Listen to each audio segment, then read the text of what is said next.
Thank you so much for joining us today, Natasha. How are you? I'm good, thanks. Good. Great. So we're going to start our interview questions, and once they're complete, we're going to move on to a live Q&A. Perfect. Okay. So that the young people can get to know you a little bit, please could you tell us a little bit about your career journey and what it is you do now?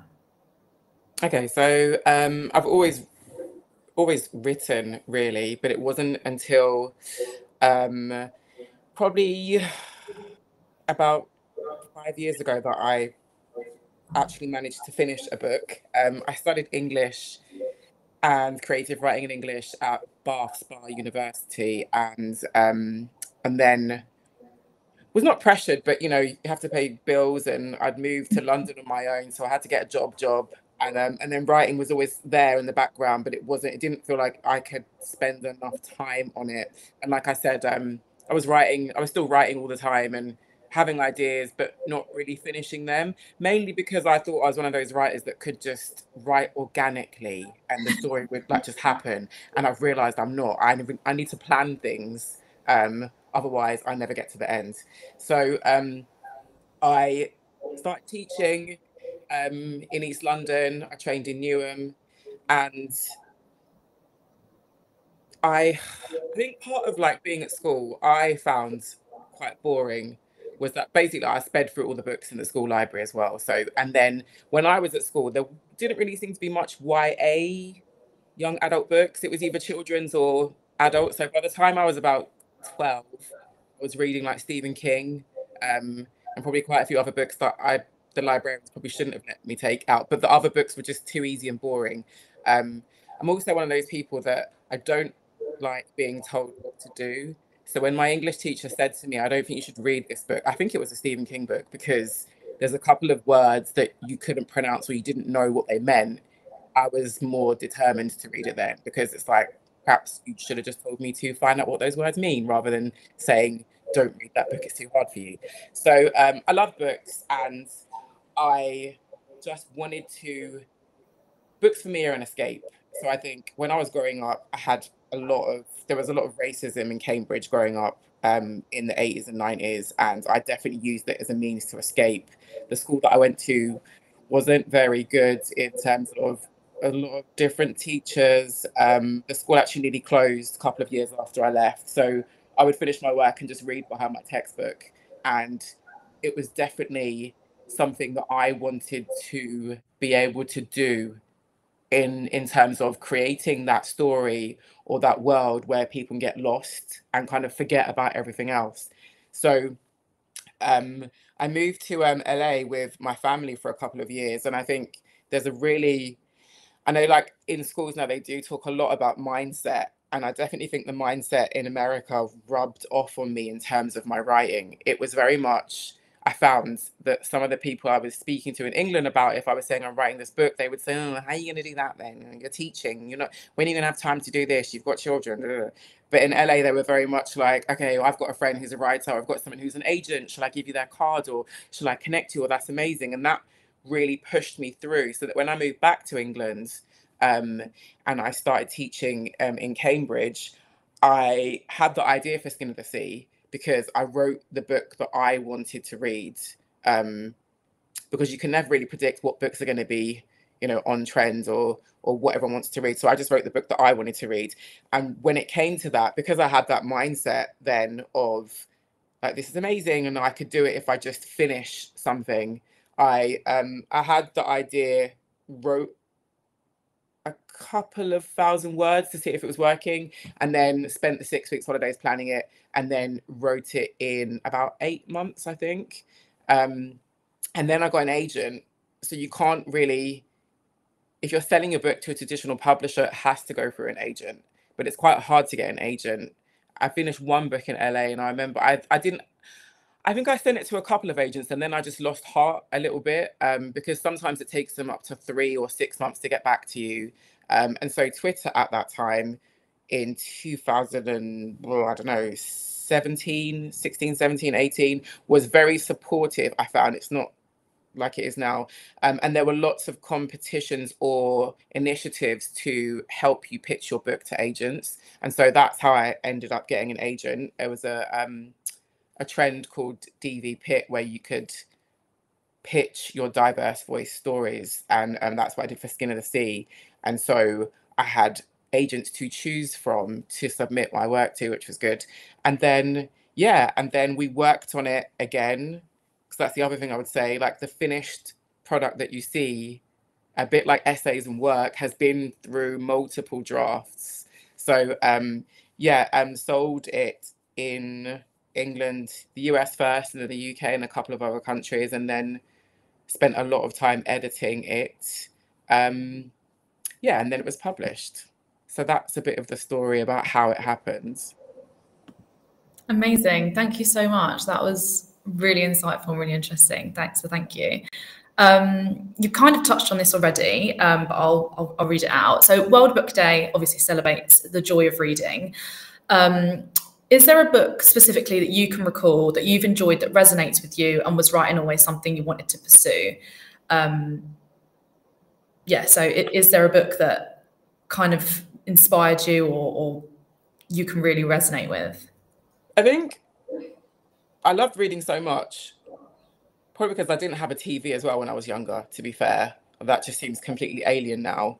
And my mum used to buy me books from the church sales, and she was dyslexic, so I learned to sound out words quite early on to because there were some words that she just couldn't read. I think although I loved a whole range of books, like I read Nancy Drew, Sweet Valley High, like I said, loads of horror books. It was only when I was 18, 19 that I read a book with characters in that looked like me. And it was by an author called Courtier Newland, and it was called The Scholar. And it was set on a council estate. And it had like black and brown characters. And I grew up on a council estate as well. So it's something that I could recognize. And I was blown away by seeing characters like me in a book, because I hadn't, the main books that I'd read before with black characters and that community were mainly American. And so to see a British one, that really pushed me forward in when you see someone else has done it, you know that perhaps you could do it as well, and it's achievable. So I would definitely say that was the book that stuck with me. Because I think there's these ideas of like what a writer should write, and even teaching, when we share texts or books with kids, and then we're asking them to kind of like analyze it and maybe write in a similar style. If you're just reading and just exposed to the same types of books, it's not very inspiring. It can be quite boring, and especially if you don't see yourself in those books. So that was one book that I saw myself in that made me think, okay, there are different stories out there that are not just the standard ones there. And I can't remember the second bit of the question. So it was what basically was writing something you always knew you wanted to pursue. Do you know what? I really enjoyed it, but I didn't see it as something that I could make a career out of, mainly because I didn't see many people that looked like me doing it.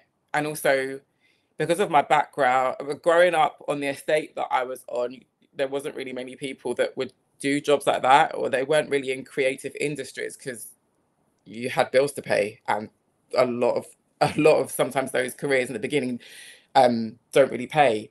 And then my mum really wanted me to have like a safe job and work in a bank or something like that. And so it wasn't something that I thought that I could make a career of, but it was definitely always a hobby and a passion. I'd even make like little books. I remember making books, like stapling bits of paper together, and illustrating and making these random books when I was like 6 or 7. So I've always done it. I've always written, but it didn't seem something that would be anything. And I feel quite sad for that like young me that didn't think that I could actually do anything like this. Oh, well, we're very glad that you have, and you're successful. So that's brilliant. And the book is amazing. So great. Well, next question then. Thank you so much for sharing that. Skin of the Sea features rich mythology and cultural elements. Could you tell us about your how you research these and weave them into your storytelling? So some of it is from family and friends.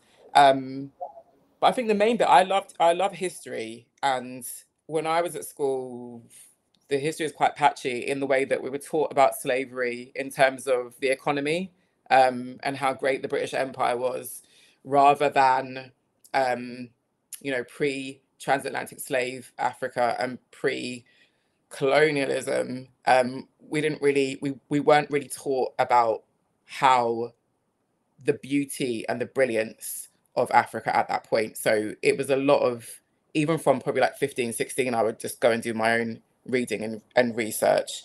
And then again, it was not, as a mum and as a teacher and as a reader, not seeing enough of those characters, enough of those types of food, enough different variations of language that are used in books. That's why I wanted to have Yoruba in there. I just wanted to make sure that it was not only like a fast-paced adventure story, because I like stuff to happen in my books, but also a book that highlighted a point in history. I mean, West Africa is still amazing, obviously, but a point in history where Black people were being dehumanized so that they could be enslaved.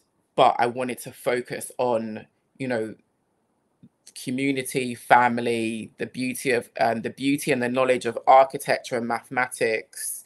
When the Portuguese first landed there, they were amazed at the fact that West Africans in some cities had street lamps and they didn't in Europe. So I wanted to make sure I had all of that in there, because I think it's very important to not just explore issues for a certain community that might be traumatic, but to highlight the brilliance and the ingenuity and the knowledge. So it's not, you're not just stereotyping an area or a culture. So that was really important. I do like research, because I mean, it is part of writing, but I do distract myself by writing in notebooks and making loads of notes and stuff. So when I was looking at mathematics in West Africa and Africa as a continent, there was an ethno-mathematician who was talking about fractals, which are repeating patterns, and they're found in nature, like your lungs and your brain. And there's a theory that Africans already were using these fractals and the concept of infinity a long time before European mathematicians discovered this concept. I was always impressed as well by like the Dogon people of Mali, who knew about the Sirius B star. That you can't see the Sirius B star with your naked eye. So what kind of lengths, what kind of knowledge of astronomy did they have before everyone else in order for them to be aware of that? And before everyone says aliens, why is it so like out of the question that they wouldn't have, that higher knowledge? So I was always fascinated about things like that, and bringing all of that to the forefront in the book. Like, because I think there's lots of books and maybe media that explore slavery, not enough that explores the resistance to slavery. And so that's where the maps in the hair in the book come in. It's what enslaved women in Colombia did to send messages of how to escape, when to escape. So I wanted all of that in there to just show the strength of people in that culture and that community. Fantastic. Thank you so much for that. Yeah, brilliant. On to the next question then. Thank you for that. Is there any part of the main character, Simi, that's based on yourself? And if so, does drawing on your own voice, responses, and experiences make the character easier or harder to write? If at I all? think, like I said, I don't like being told what to do, and neither does Simi, which is why she does what she does. I think there's always I think we're always struggling to do the right thing. I don't think it gets easier when you get older. You just maybe have more experience in trying to decide what to do. I think I wanted to make sure that she first of all wanted to make sure that it was her saving the boy, because when I grew up, there's too many books of princes saving princesses. And when I was younger and I loved The Little Mermaid, I never understood why she gave up her tail for a boy. It just seemed so stupid. Like, you're giving up being a mermaid for this boy that now you can't talk to him. And I prefer the darker fairy tales. And then yeah, you don't even end up with him. In actual fact, you die. So what was the point in that? I wanted Simi to be strong, but to show her weakness in terms of she knows she's making these decisions for what she considers the best, but then the price of that, she has to pay the price of that. So yeah, she definitely doesn't like being told what to do, like me. But I think there's definitely parts of me in that, but I would say I'm probably more like Yinka in the book, in terms of I'm probably a little bit more aggressive than Simi in terms of doing what it would take to kind of look after your friends and family. But I think it's with Simi, I tried to make sure that you're kind of seeing her journey of being a mermaid, trying to reach for that humanity, because she can't remember being human at first, and trying to keep that humanity in inhumane situations. So you've got all this, you've got kind of like why she's the main character. You know, she's collecting the souls of the enslaved people that die at sea, and then why she saves Collar, and then how does she react going forward? Because I think sometimes we can make these decisions and then it sets off a whole train of other things that we then have to cope with.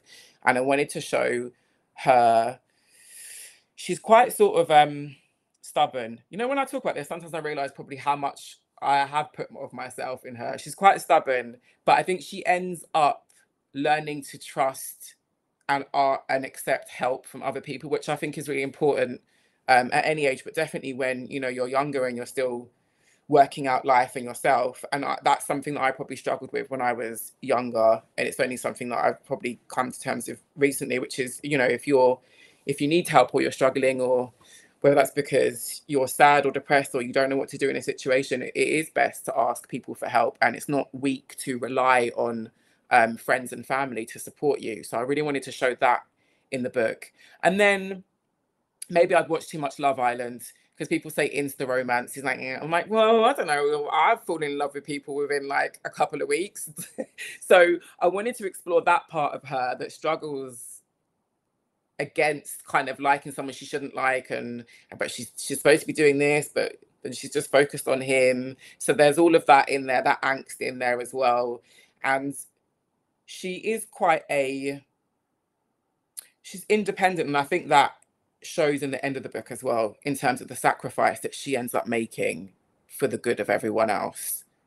And I definitely think I'm that type of person. I wish I wasn't sometimes, but I'm definitely that type of person as well. So I think most writers put little bits of themselves in the characters. Mine's kind of spread across a lot of them. Like I said, I like the fact that Yinka is quite vicious. You know, she's got those two axes. I actually went axe throwing and told myself it was for research purposes. So I can now throw like two axes at the same time. So when the zombie apocalypse happens, I'm staying alive, because I can actually do that. But yeah, there's little bits sprinkled in there. Love that. Absolutely love that. Brilliant. Thank you so much for sharing all that. Important themes, just, you know, in there, especially the conflicting parts of yourself sometimes as well.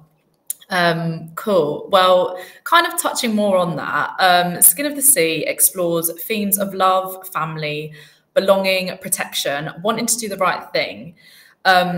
And what kind of inspired you to explore these types of themes? And how do you hope that your stories with these themes impact readers? I think I wanted to explore love in its different forms. So it's not just Simi and Collar that obviously have this little bit of lust going on for each other as well. It's that love of and for your family, what you will do because of that love. The love that's there between friends that grows as you make new friends, the love you have for old friends, and how that can sometimes change because as you change as a person. I wanted to make sure, because even though it's like a fantasy story, you can still pick up those human themes throughout the book. I wanted to, yeah, just to make sure that the characters were relatable in terms of the way that they behave and feel for one another, and the reasons behind doing what they're doing. That was really important. And I can't remember the rest of your question because I've just waffled. No, not at all. So what inspired you to explore these themes, and how do you hope that these themes within your story impact your readers? I hope that readers will see the fact that struggling is okay, and it's, you know, like normal, and that it's doing what you feel is best that's really important. I think there's lots of ways that we can feel nowadays that we should be doing or we shouldn't be doing, and I think it's important to just do your best and be true to yourself. In the book you have Simi at first, she doesn't, when she's with Colla's friends, she doesn't want to reveal who she truly is. She's actually quite worried about that, and then when she does inadvertently show who she is, she's almost overcome with the acceptance that she didn't expect from these new friends in her life. I think that I would want readers to know that sometimes there are grey areas in life as well. Like, you're trying to make the right choice and it might not be the right choice for everyone, but it needs to be the right choice for you in that moment. And then with the support of other people, you can deal with the consequences of those decisions as and when they happen. Yeah, that makes sense. Thank you so much for sharing that. Before we go on to our final question of the interview, I've seen a question here that I think might be quite useful for people. So you were still teaching when you wrote Skin of the Sea. What practical tips for managing commitment and managing positive mental health and a good work-life balance would you give? So I always say I probably shouldn't say this. I think my old head teacher knew that I was doing this anyway. Sometimes I would write in assemblies, if I kind of zoned out or I had an idea of a bit of conversation or a description. So I always had a notebook because I'm a stationary geek anyway. So I always have a notebook so I can write stuff down. It's not the same if I'm writing on my phone. So I'd write whenever I needed to. I also wanted to make writing, I taught in primary school, it was year 4. I wanted to make writing as fun for the children in my class as possible, because sometimes I would find the lessons I did teach. I'm going to say that I was supposed to teach. I did teach them. I just put my own spin on it because sometimes I found them so boring that I'm like, if I find this boring, the kids are going to find this boring. So I would make sure that I'm talking to them about my processes as a writer, so that because if you're starting a lesson saying, oh, you have to start this story with a adverbial clause, it's just, I don't think I could do that. And so I'd amend it slightly, and then I'd talk about writing, and then I know that they had initiatives at school where some schools would just free write, but I did that quite a lot in most of my lessons, and the children would ask me, I'm coming to the point, it sounds like I've gone off point, but I haven't. The children would ask me about my writing, and then there's a couple of them that are in the acknowledgements, because I would talk about Simi and the story, and then they would want to help. So they would go away at the weekend and come in with islands off the coast of West Africa, or different types of sharks with like these little, probably from just a bit of ripped paper at home, but then they draw like these, I've still got them actually, like drawings of sharks, islands, and then one of them found like a man-eating plant and all of this that they'd write down. So they were getting the gist of the research. So that's not to say that I made the children do my work for me, but I kind of I had it in mind a lot. I definitely think it helped when I was teaching, but then I would write in snatches and bites, because yeah, I've got 3 children as well. So teaching full time and then writing was quite hard. But I think the main thing is sometimes we can be impatient and we want things now, now, now. And even if it was only 100 words that I was writing that week, or maybe 1,000 words or 5,000 words, it all added up to the end. And I think that knowing that if you keep going, you're going to get to the end, that's what kept me going. Like there's no like tight time frame. You don't have to do, oh, I need to do this within 6 months, or it's not, there's no point, it's over. It's just knowing that it's my time frame, and I was, doing it as it came. And to be fair, because I love the story, and again, this is the thing about writing what you love, it was, even though it was work, I really enjoyed spending time doing it.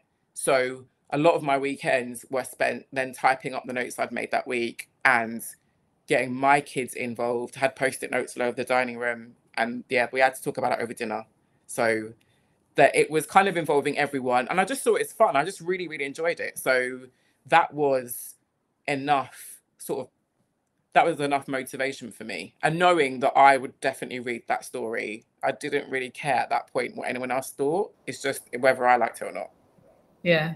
No, that's great. Like, just goes to show the importance of storytelling and telling a story that you love. It is going to feel like something fun and something that you want to get involved in and something you want to research. And the kids there, fascinating, just bringing you stuff. Like, obviously they were so invested and so interested, which is fantastic. And yeah, amazing. Thank you so much for sharing all of that as well. Final question then from the interview pack. So what final advice do you have for a young person who would like to write and publish a book? I think that I would say, first of all, you need to read. You need to read a lot. I would say read as widely as you can as well. Like, I do read poetry. I'm not so hot on plays.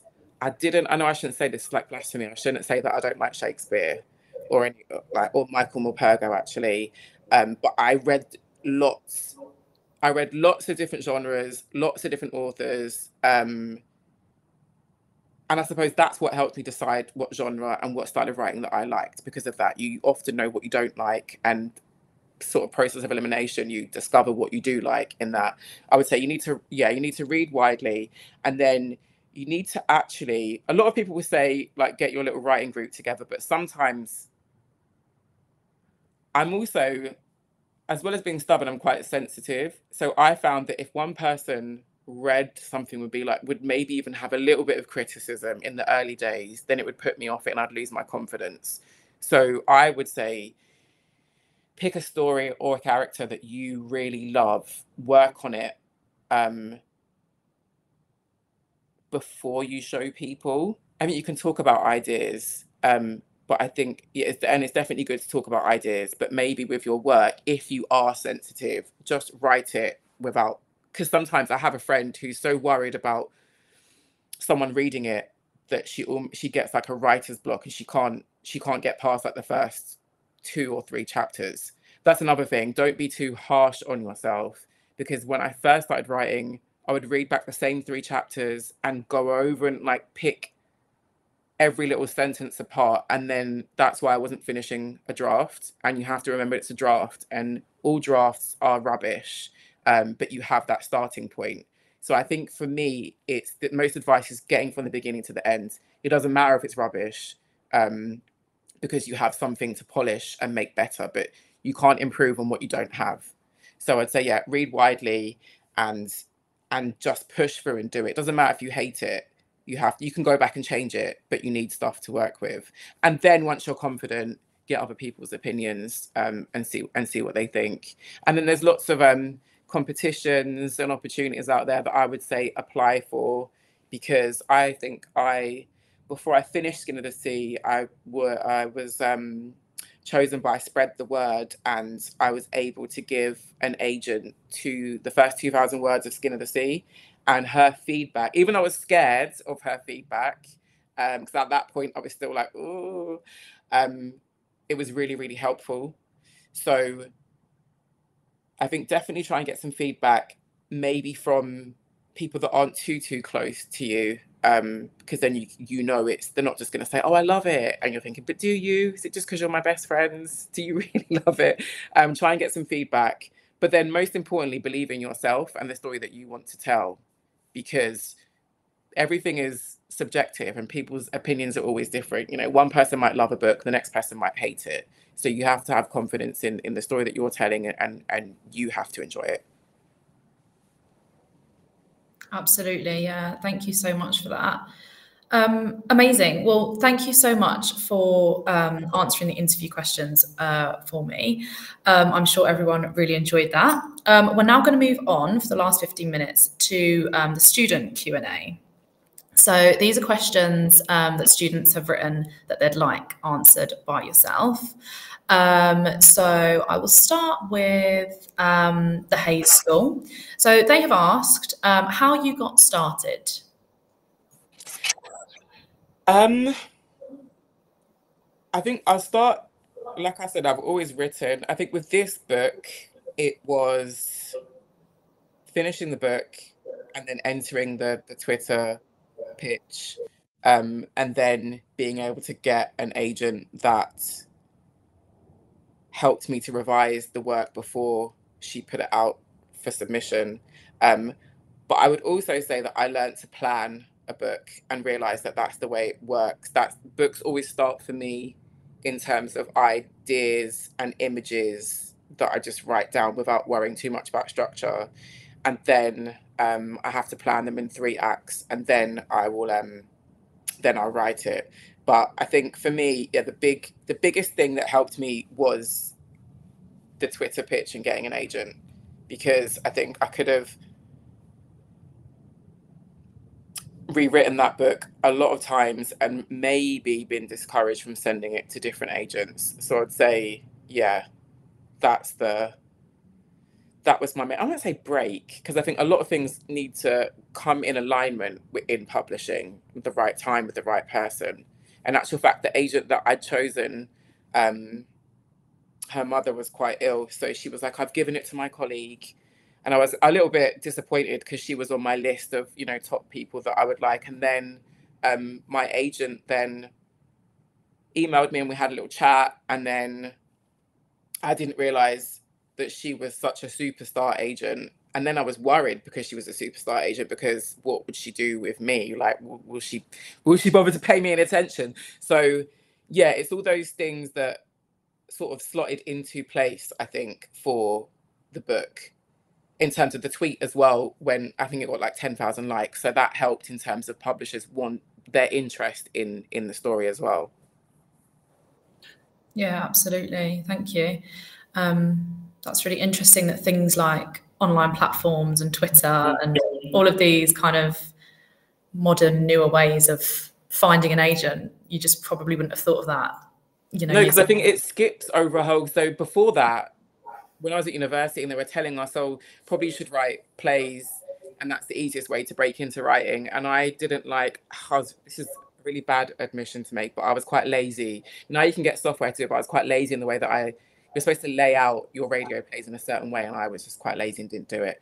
But you had like a giant book called the Writers and Artists Yearbook that had lots of agents, and you would have to go through and work out who's open, who wants you to, what kind of book they want, and what kind of format you have to send it in. And that almost in itself is stressful. It like takes a long time. So the shortened versions now of, like, you know, the explosion of books on TikTok and those social media platforms do make it easier for some writers to kind of, you know, slide in and bypass a lot of that. Yeah, amazing. Thank you so much. So we have a live question from St. Catherine's that I will ask just before some more of the pre-submitted ones. So apart from your own female characters, which literary female protagonist is your favourite?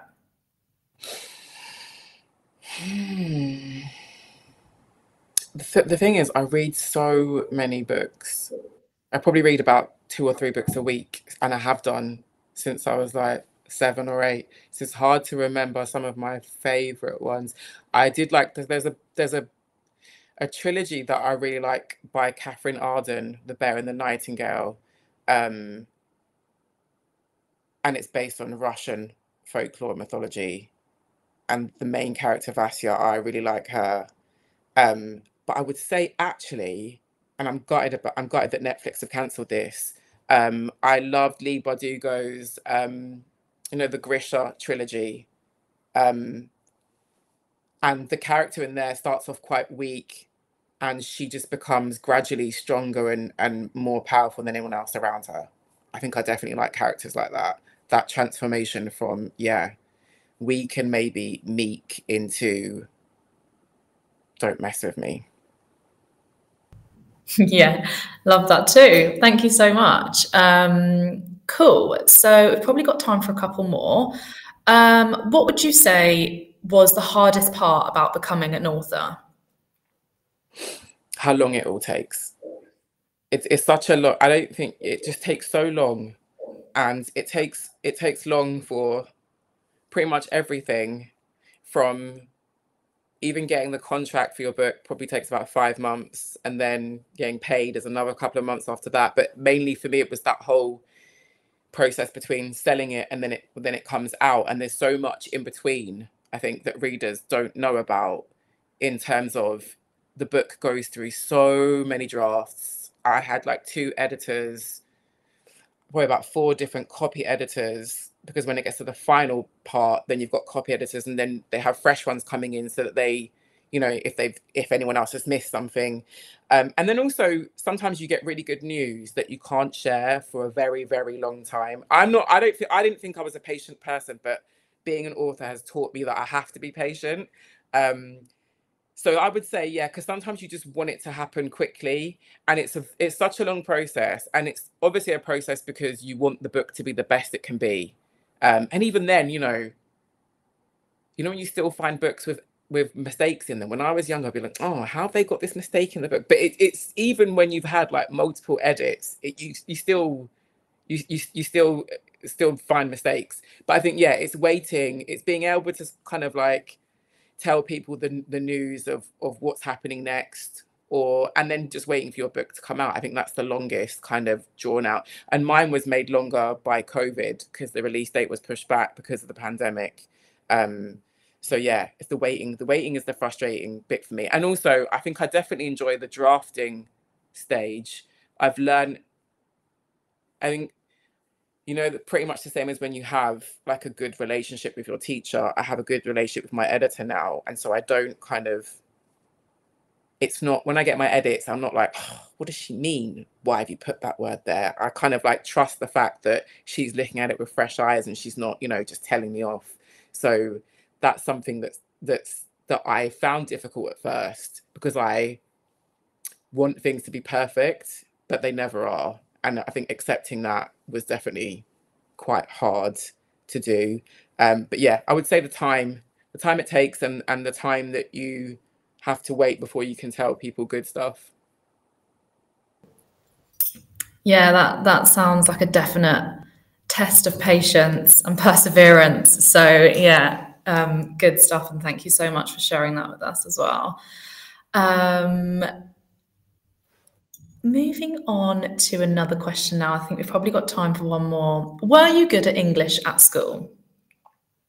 Yes. I'm gonna say I got an A for English before they were numbers. I didn't quite finish reading the book, but I still, I think I can just phrase things in a and I was definitely good at. I learned how to take exams in terms of how you should structure your answers. But yeah, I was good at English. I loved reading, but I was actually quite shy at school, so I hated it. When you were called on by your teacher to read, I hated that bit. I think I'll go like hot and sweaty. I didn't want to actually read, but I loved it. But I did find some of the books quite boring. So I would have loved a more varied reading curriculum. We had a really good library at my school, actually, but the books were just the same types of books, and yeah, they were just boring. And I could see everyone else switching off as well. So I think if they'd switched it up at that point in the way that they tend to do now in schools, it would have made it more enjoyable. But yeah, I actually did English at A level as well. because I liked it. But I don't think I did as well. I don't think I did as well at literature in A level because I didn't like I said, I didn't like Chaucer. That's what it was. I was so stubborn and didn't really enjoy it that I just switched off and didn't do as well as I could have done, which, yes, that you can tell still annoys me because, yeah, I like to be good at things. I guess, yeah. I mean, even if you weren't or happen to not be, it's the creative flair and passion that ultimately would drive you forward. And for anyone listening, even if they feel like English isn't their subject, if you enjoy books and you enjoy reading, it doesn't matter who your teacher is or what books are on the curriculum. Just read, and write. Exactly. I would say that even the books that I didn't like were good for me because there were structures in them and certain techniques that they used that I would still pick up. I think I was just thinking in terms of what I enjoyed reading rather than what was good for me. Even in terms of, I don't really enjoy going to the gym, but I know it's good for me.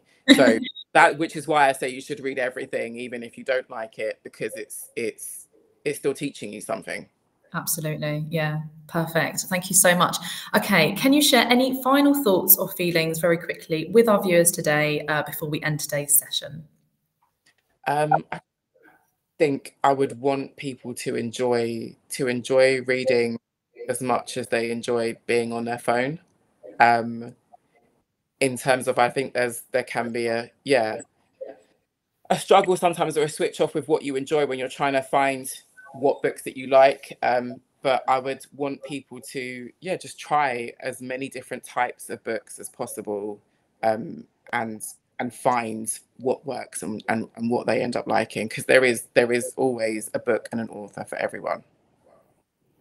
Absolutely. Thank you so much. That was really, really interesting, and just amazing to hear about everything that you just said. Thank you so much for taking the time to speak to our students about your amazing book and your amazing journey. Hopefully everyone's feeling inspired and motivated by that. Unfortunately, that's all we've got time for today. So thank you to everyone who tuned in.